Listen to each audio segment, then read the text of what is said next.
Dear friends, a group of African porters once rushed through the jungle at a ridiculous pace set by the Europeans who had hired them.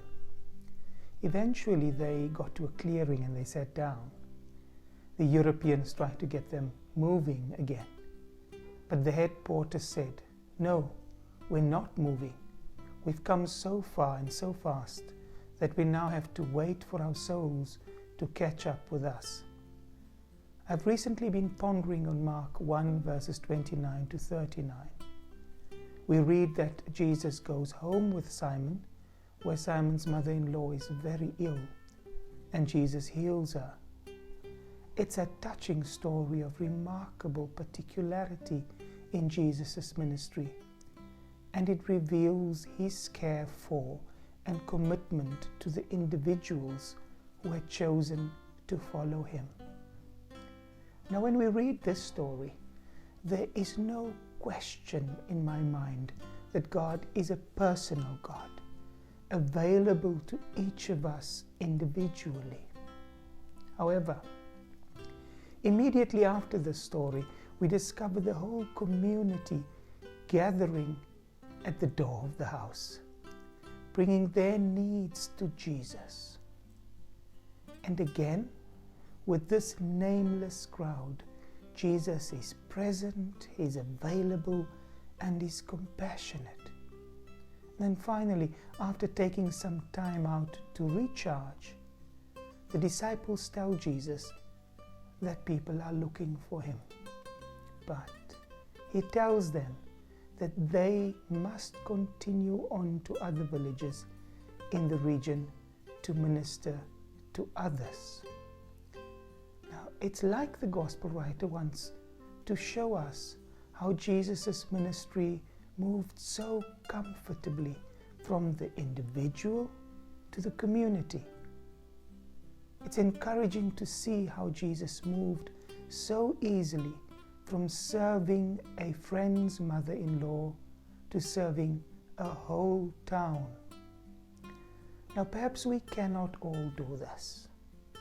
Some of us are perhaps more able to serve one-on-one, that's me, bringing God's grace to individuals one at a time. In this way, friends, we represent one aspect of Christ's grace to others. Others may be more effective at serving groups, but find one-on-one ministry difficult. In this way, we represent the other aspect of Christ's grace.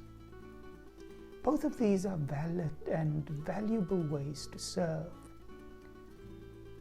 And when we can partner with each other so that both individuals and groups are well served, then we are, I think, able to more fully embody Christ's message and grace. This is one of the reasons why the church remains an important organization.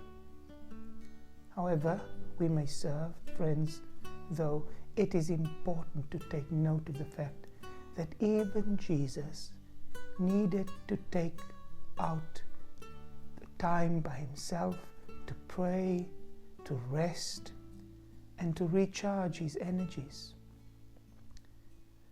I'm the first one to admit that when we fail to manage our health like this, our ministry will inevitably begin to lose its effectiveness.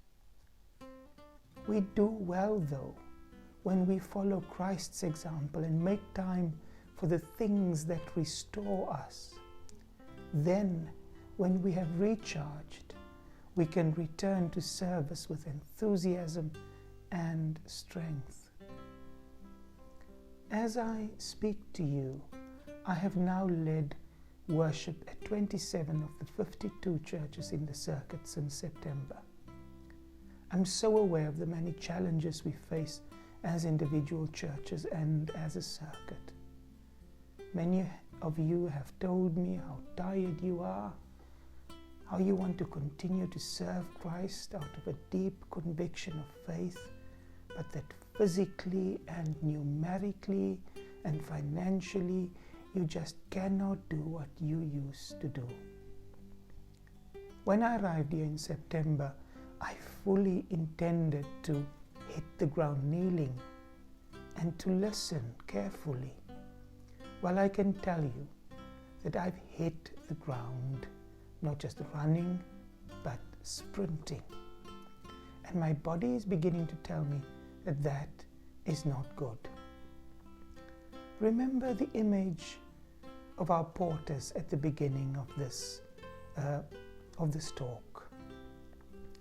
The pace of daily life and church life is accelerating, and the demands are unremitting.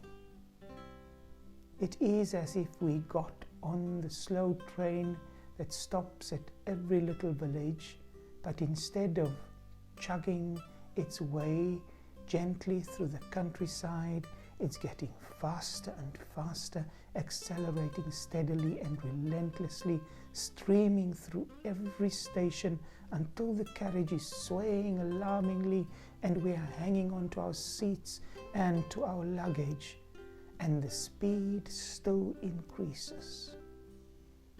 When is it going to come off the tracks?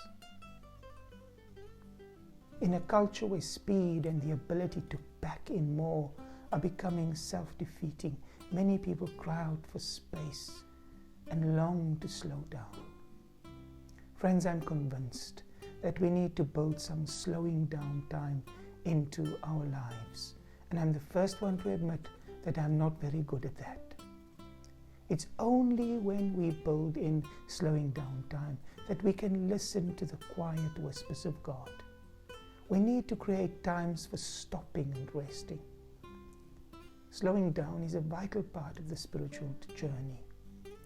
Then we can stop panicking about when we will come off the rails and start noticing the fascinating countryside we travel through. We have many important decisions to make about the future, not just for the sake of our generation, but for the sake of the future. And more importantly, for the sake of the gospel and for the sake of the reign of God.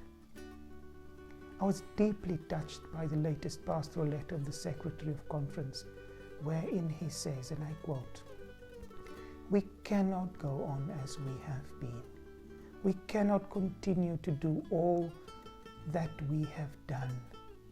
And when new work is necessary, we will have to end something else to enable it." And friends, I want to add, we need to carve out the time to slow down and listen, both individually and collectively, to what God is saying to us about the present and the future. The circuit is providing time for us to do that on a Wednesday night. We gather at 8 p.m. on Zoom to pray for the church and the world. Yes, some slowing down time with others to hear God. I want to encourage you to join us if you can. In conclusion, how best do you serve God and others? In groups or one-on-one? And how can you do more of that today? And I think we can apply that question to both the individual and to the church communities where we are. I also want to ask you, how can you value and respect the way others serve God? And as you serve, how can you make time to rest, pray, and recharge? God bless you, my friends.